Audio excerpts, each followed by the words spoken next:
We were told to stop the moment we spotted the wreck. Routine crash, they said nothing to see, nothing worth digging into. But the data didn't lie. Something about the readings didn't match any flight logs from that region. I couldn't just let it go. So we stayed, drilling deeper into the ice, ignoring orders and trusting our instinct. In January 2024, scientists scanning Arctic ice for climate data stumbled upon something no one expected: a fully intact commercial airplane buried beneath 20 feet of ice. What they thought was a glitch turned out to be Flight TR-219, missing since 1991. The wreckage was preserved, eerie, and very real. Inside were seats, luggage, and passengers frozen in time. But that wasn't all. Nearby footprints, strange shadows, and a cave held even more secrets. What started as a recovery mission quickly spiraled into one of the most chilling and unexpected discoveries in aviation history. The mystery is solved, but not how you'd expect. The discovery in the ice. In the frozen reaches of the Arctic, where silence wraps the world in white and wind scrapes ice like whispers across glass, a scientific team searching for ancient climate records stumbled upon something wholly unexpected. It was January 2024, and a team of glaciologists were scanning the ice shelf near the Fram Strait using ground-penetrating radar. They were hunting for layers of prehistoric snowfall, clues to past climate cycles. But instead, the radar pinged back a sharp, unmistakable outline. Something big, something metallic, buried under more than 20 feet of solid, ancient ice. The shape matched the profile of a large commercial aircraft. At first, they thought it had to be an anomaly, a glitch in the data, or a misreading. But repeated scans confirmed the find. The scientists, more accustomed to tracing carbon trapped in snow layers than wreckage, suddenly found themselves staring at one of the coldest aviation mysteries in modern history. Within a week, a specialized support crew landed near the site via helicopter.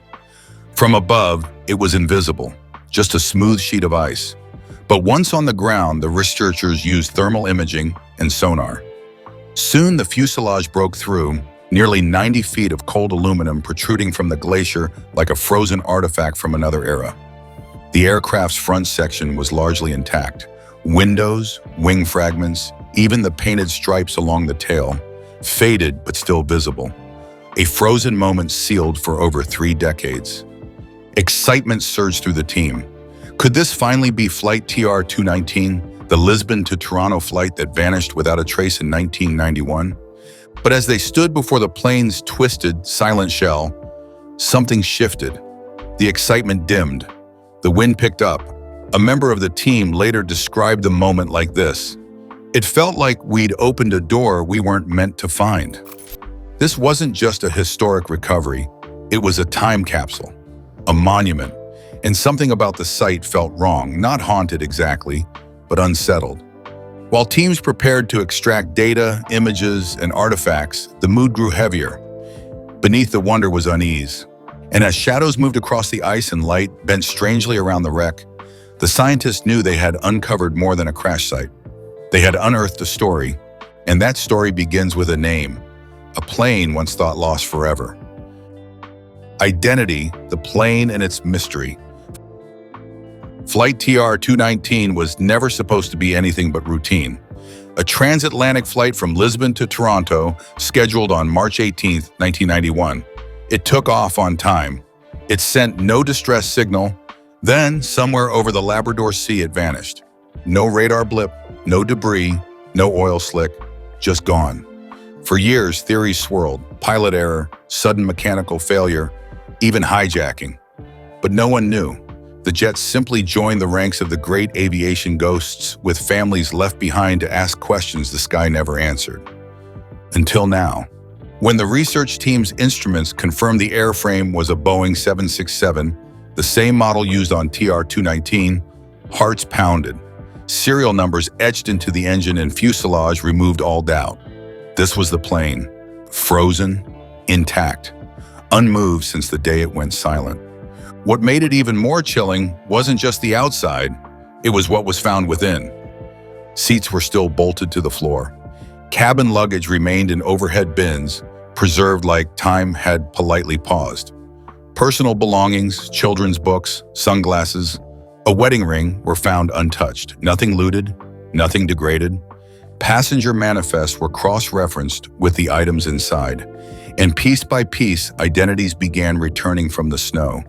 These weren't just names anymore. They were parents, students, travelers. Real people now given voices again through fragments. And then came the photos.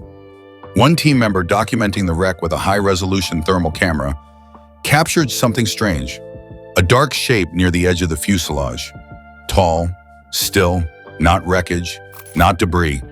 When viewed again moments later, it was gone. At first, they dismissed it as shadow distortion, a lens flare. But more photos revealed odd movement, patterns in the snow that didn't match anyone from the team. And then they found footprints, fresh ones, circling the wreck and leading off into the open white. It was impossible. Temperatures were well below survivable limits. No one could have lived here for more than a few hours, let alone days. And the wreck had been sealed in ice for 33 years. Still, unease turned to tension. The team grew quiet. Focus shifted from recovery to caution. They weren't alone. Whatever haunted this site wasn't just a cold case. It was present. And as they stepped deeper into the ice, what they found inside would turn mystery into something far more human and much harder to explain. The frozen grave. As the research team moved closer to the wreckage of Flight TR-219, the harsh wind sliced through even their thickest gear. Their breath froze midair, turning exhalation into steam that vanished almost instantly. Yet none of them could look away from the plane, half encased in the ice like some sleeping creature waiting to wake. The fuselage was sealed shut in places, but other sections had been shattered by pressure and time. A large tear near the rear of the plane gave the team access inside. What they saw stopped them cold. Rows of seats largely intact, tray tables still up, overhead compartments jammed shut with luggage that had not moved in over 3 decades. In the forward cabin, 2 researchers fell silent. There, still seated upright, were mummified bodies. Preserved by the extreme cold, the flesh had tightened, but the outlines of faces were visible, forever frozen in the moment of impact. It wasn't a crash site, it was a tomb. Dozens of passengers were still inside. Some clutched items, others leaned against one another. One held a child's stuffed animal, the fabric brittle with age but still intact. It was as if the plane had paused mid-flight and never resumed. Photographs were taken, tags marked the seats. Every detail was documented, respectfully, quietly. The mood shifted from discovery to reverence. These were no longer names from a passenger manifest. They were people whose final moments had been sealed in ice. Then, a team photographer stepped outside to capture wide shots of the wreck. Reviewing his images later, he paused on one frame, shot just minutes earlier. Something was off. A figure, in the shadows of the fuselage, upright, too defined to be random pattern or snowdrift. When the image was compared to the others, the figure was no longer there. It hadn't been seen by the naked eye. Only the lens had caught it. For the first time since arriving, the scientists felt unsettled in a new way. This was supposed to be history, still, frozen. But something here moved. And as the team reviewed the photos again, they found more than shadows. They found footprints. First signs of something alive. The first set of prints was spotted by accident. Just behind the starboard wing, where snowdrift met shattered aluminum, a series of footprints led in a jagged arc, fresh, distinct, and impossibly human in shape. They circled the wreck, stopped, and then trailed off into the unbroken white. There had been no one near that side of the plane. The team had approached from the opposite end. They confirmed it. No one had been near that area since arrival, and the prints were new, not softened by wind, not faded by time. At first, Dr. Evelyn Landon, the team's lead, insisted on a rational explanation. Ice shifts, snow patterns form naturally, she said, but the prints weren't random. They had weight, depth, movement. That night, while camped nearby, another researcher swore she saw something moving across the ridgeline, pale, tall, and fast. Light bounced oddly off its shape, as if it absorbed color from the snow around it. It was gone in seconds. The next morning, another set of prints appeared, leading from the trees toward the tail of the plane and then back again, like something had circled and retreated. Tension built. The team began to sleep in shifts. The wreck was no longer just an archaeological site. It was being watched. The unease that had hovered since the discovery now pressed closer. Some blamed stress, fatigue, or isolation. But those prints were undeniable. They matched no boots from the crew, and they followed paths no one had walked. And in every thermal scan taken since, some warmth, flickered faintly at the edge of the frame, always just out of focus. Whatever it wasn't a memory trapped in the ice. It was alive, and it was still here. That's when they forced open the cockpit, hoping for answers. What they found only deepened the mystery. Inside the cockpit, data and dread. The cockpit door was sealed tight, its edges frozen in place by decades of pressure and Arctic ice. For 2 hours, the team worked carefully, using thermal cutters and precision drills to avoid damaging the frame. When the final bolt gave way, the cold air rushed out with an eerie hiss, like a breath held too long. Inside, the instruments were locked in a final moment. The flight controls had snapped during the crash, and layers of frost coated every surface. Yet one detail leapt out immediately. The clocks on the console were stopped at 3:47 p.m., the exact time Flight TR-219 had vanished from radar over 30 years ago. That moment, now frozen in metal and time, echoed through the team. They stood in silence, not just observing the wreckage, but witnessing it. Beneath the control panels, the team recovered the aircraft's black box, both the flight data and cockpit voice recorder. Surprisingly, both were intact, encased in hardened casings designed to withstand impacts far greater than what the Arctic had delivered. Extraction was delicate, but once complete, the devices were flown out under strict protocol to be analyzed with specialized decryption tools aboard the team's research vessel. The audio was chilling. What began as a routine flight turned rapidly into chaos. At 3:42 p.m., the pilot reported mild turbulence. At 3:44, that turbulence had turned violent. The cockpit was filled with alarms, one, then several, then dozens. The voice of the co-pilot became strained. Engines faltered. Navigation failed. An ice storm far more intense than anticipated swallowed the plane's visibility. Then a phrase, "We're not where we should be pushing." Seconds later, another, "No visual, nothing but white." And finally from the captain, "Tell them we're going down. Coordinates unknown." The line crackled, then silence. The data matched the desperation. Altitude dropped sharply, systems began to shut down one by one, and the last recorded impact aligned perfectly with the fuselage's current resting place. It wasn't sabotage. It wasn't supernatural. It was a catastrophic mechanical failure, complicated by extreme weather and a navigational error that pushed the aircraft far off course. Rescue teams had searched the ocean, but the plane had flown further inland, into the ice. Still, while the facts began to form a clear picture, the unease remained. Something about the wreckage still felt unsettled. The presence, the prints, the figure in the photograph. These weren't explained by machinery or wind shear, and when fresh tracks were found leading away from the fuselage into the white distance, the team had no choice but to follow them. What they found next wasn't in the flight data, it was hidden beyond the wreck, in the shadow of survival. The mysterious tracks in the cave. The prints led away from the crash in a staggered trail, like someone or something had circled the fuselage more than once before deciding to move inland. The team, still shaken from the cockpit audio and unrelenting cold, debated whether to follow. But the tracks were fresh. Something had been there recently. It was impossible to resist. Bundled in layers, radio-equipped and roped together, they followed the trail across the wind-hardened crust. After nearly 2 hours of trudging through snow and ice-blasted ridges, they found it. A jagged formation of rocks partially covered by drift, forming the entrance to a natural cave.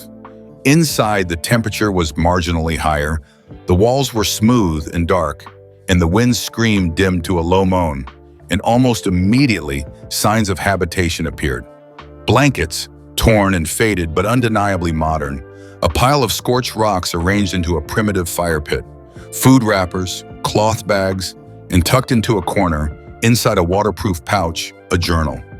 It was brittle but legible.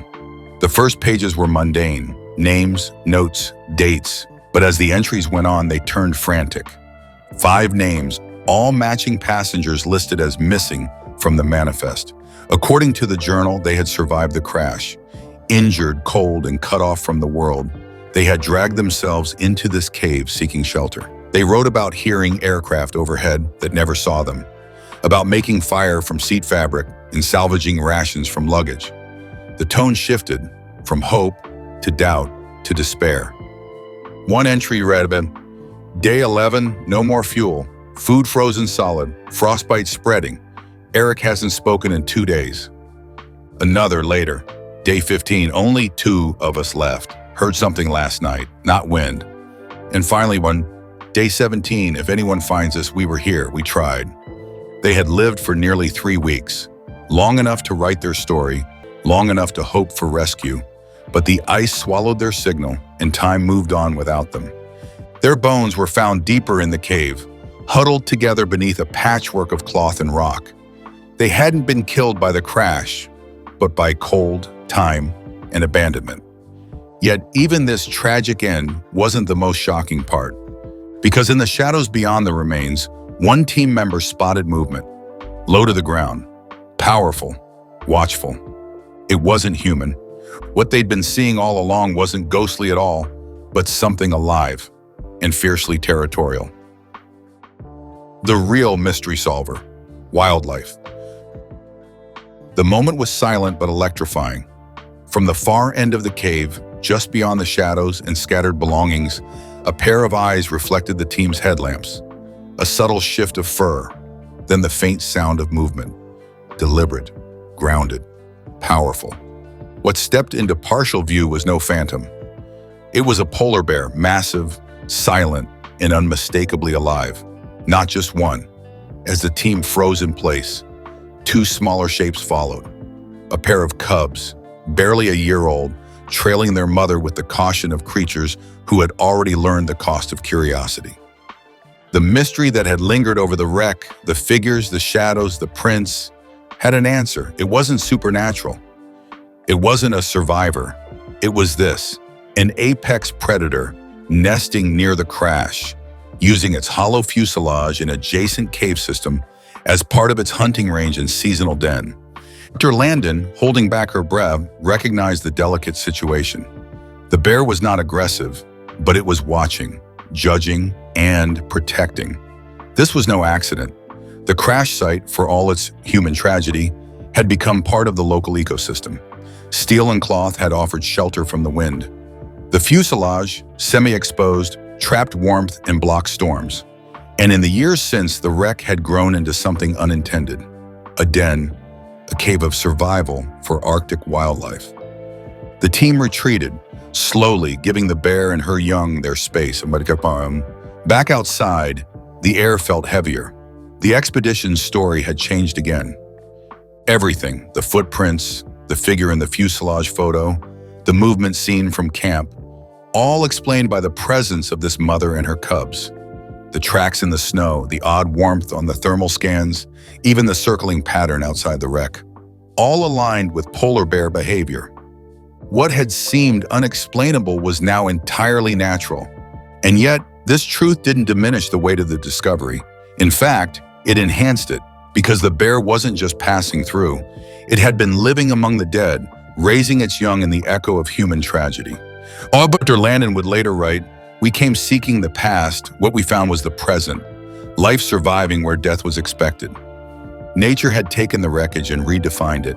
It became both a grave and a refuge, a place where a story of loss was rewritten by instinct, motherhood, and the wild will to endure. The myth of ghost passengers and strange figures gave way to a more grounded but no less remarkable truth. The Arctic had not hidden the plane, it had absorbed it. But there was still one more task, to extract the last data and finally tell the full story of what happened on Flight TR-219. Extraction and data recovery. With the crash site documented and the wildlife encounter respectfully avoided, the research team retreated to their vessel anchored off the coast.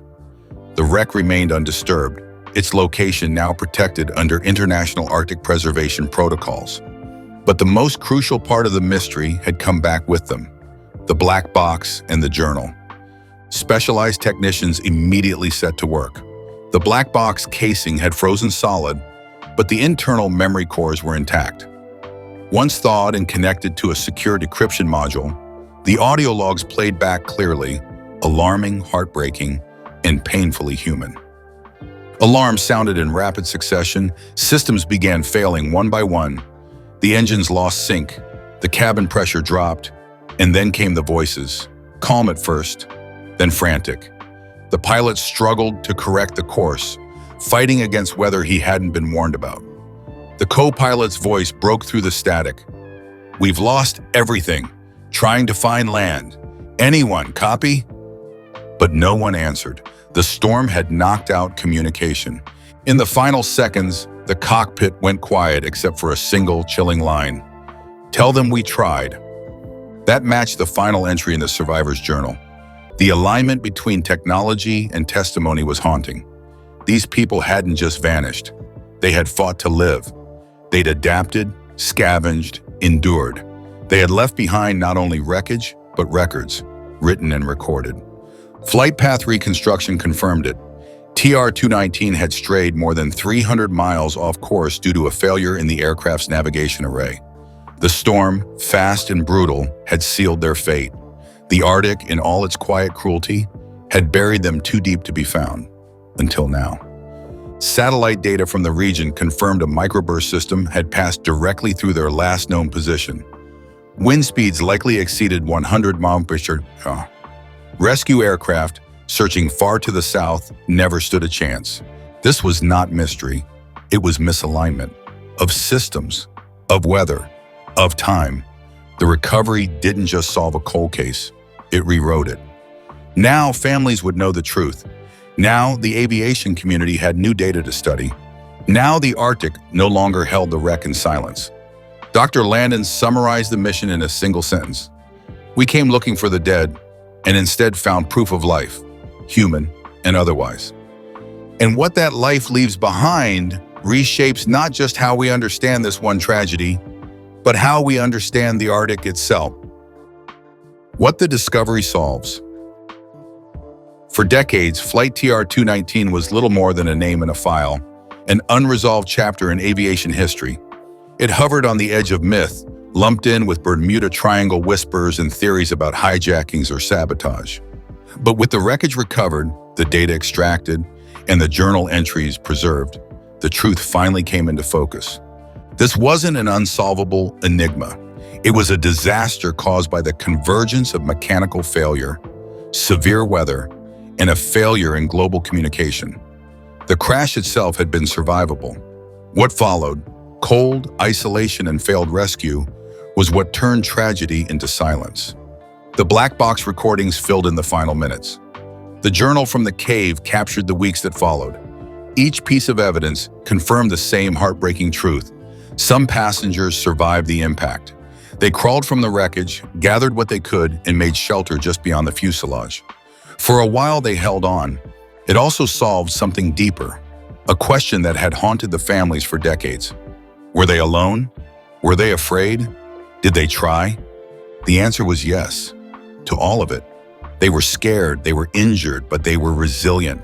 They attempted to communicate. They tracked passing planes. They wrote down their experience, not just for survival, but so the world might one day understand what they endured.